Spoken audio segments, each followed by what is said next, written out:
So once our Prophet ﷺ uh, was on the market, and he was ﷺ looking at what's happening in the market, and he ﷺ went past by or stopped at a trader, and that trader was selling wheat, I guess, or some kind of grain. He had that heap of grain in front of his shop.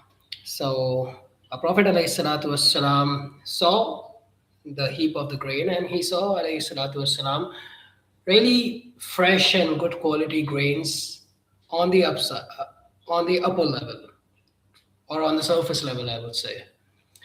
So our Prophet ﷺ dug his hand inside the heap of grain, the heap of grain, and he found alayhi that the grain, the heap of grain, that grain inside, it was wet. It was wet, which means it was not of good quality or sellable quality. So our Prophet ﷺ said at that time that the people who cheat, I'm paraphrasing right now, that the people who cheat are not from among us. That the people who cheat are not from among us. That the people who cheat are not from among us. So, hence, a principle was established. There's this principle of Mizan, the principle of sense of justice. Allah says in Surah Al-Rahman, Allah tadgaw Mizan, and establish establish weight with justice. I mean, i.e., means have balance, is to have justice in doing whatever you do, in whatever you do. Also in money matters. Established the weight with justice. Earlier in time, they used to have those measuring tools where a person would hold that rod with one of his hand, and the weight was on the one side and the product was this side, and they were trying to balance it out. So Allah called out that establish weight with justice. That justice means it should be equal. Even our Prophet ﷺ said that the product should be heavier than the weight. You should give more out of generosity. We shouldn't be stingy in trade. So that's what the principle is, that we shouldn't be cheating when doing any kind of trade, any kind of trade.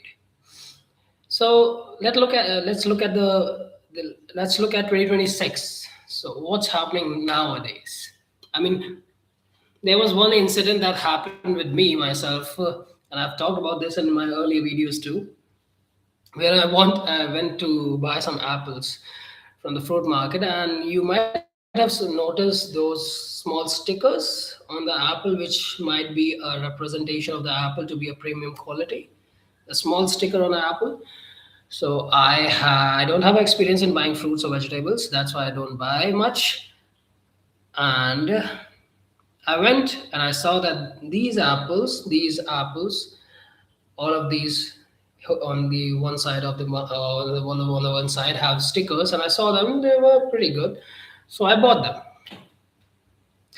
I came home. I removed the sticker, and I saw that apple to be bruised exactly at that place where the sticker was placed. I saw that with one apple. I saw that with second, third, and all of the apples have the same thing. Exactly where the sticker was, I removed the sticker, and the apple was bruised inside. Bruised inside. So I got cheated, of course.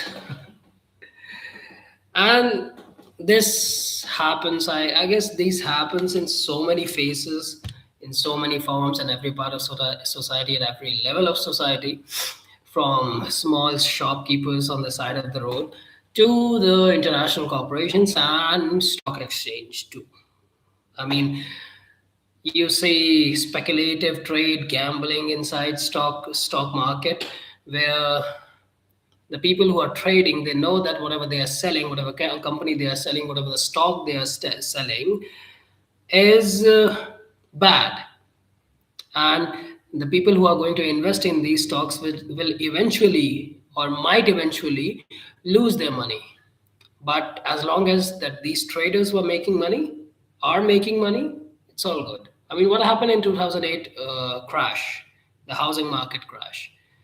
All these stock exchange was selling these mortgage-backed security, which they knew were bad loans, but they keep on selling because they were making money. What eventually happened? Entire economy collapsed, and it 2008 is a representation of what's been happening and what is happening right now. Even what's happening right now, even I mean, you invest in something. My brother over here, he bought a plot of land in some area. When he was purchasing that plot of land, so the the the person who sold, he told them that the road in front of this plot will be 20 feet. So the value of this land will be much higher in future. Well, I think there it's been 15 to 20 years, and there is no construction of road of 20 feet road, and the plot is still of this still there. There's not much development over there, and my brothers kind of got scammed. I mean, I know this person who is a really big person in real estate industry in my city, real estate in my city. He has the same business of selling lands to people. So we were having conversation, and he was telling that you have to lie in this business, because if you don't lie, you cannot sell the plot of land. That's what he was saying. That we lie every single day. We cheat people every single day. That's how we do business. That's how we do business. They say that the plot of land, the land is just 200 meters away from the highway. What actually is, it's 2 kilometers away from the highway. So this example he himself gave me. I didn't remember the dimensions, whether did he see say 200 meter or 2 kilometers, but it was something like that only. So his what do you call that? Sales people, property brokers, they do these all the time, every single day. That's how they do business over there, over here, of course. And then you have um, I can give you thousands of examples, but what I should be telling you is we shouldn't, if we are in business or when we are in some kind of trade, we shouldn't be cheating anyone. We shouldn't be cheating anyone. We should be honest. We should be honest with whatever we are selling. If our product is bad, we should be telling them that this product has some kind of defect, and then sell it. Oh, how I'm going to sell it? I will incur a loss. Yes, we will incur a loss, but not of the hereafter.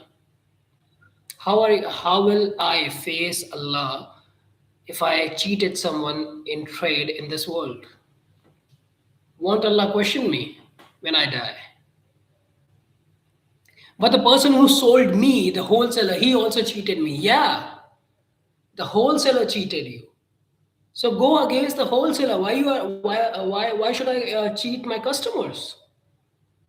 The customers, my customers, they trust me to buy good quality product, and I am betraying their trust by selling them bad products.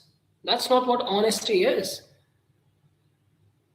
That's not what good trader is. That's not how trade should be done.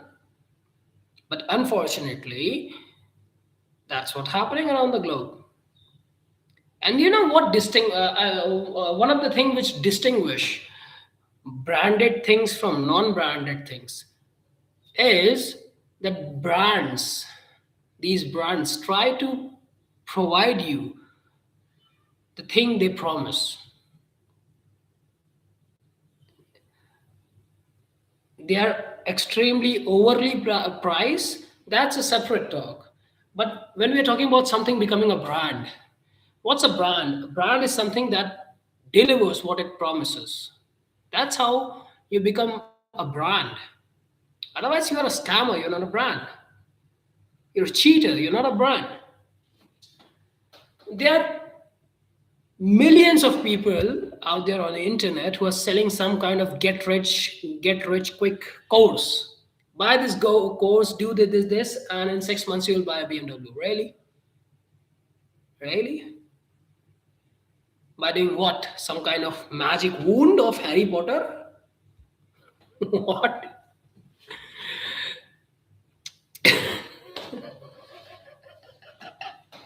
I'm a victim of these people. I wouldn't say I'm a victim, but I was someone who was influenced at a time when I wasn't so matured in this industry. So yeah, we whenever we get to some kind of trade in our life, it can be any trade. We need to have a sense of justice. We need to have a sense of the justice. We have to establish justice so that we can face Allah. It all ends. It all comes to one thing. One day I will die, you will die. All the businesses we did, all the money we accumulated, everything we accumulated will be here. I'm not saying you shouldn't be having that. I'm trying to have that too. But not by cheating others. Allah doesn't prohibit anyone from earning money. Allah prohibits people from earning money through wrong ways, by cheating other, by scamming other. Allah prohibits that. He doesn't prohibit someone becoming a billionaire.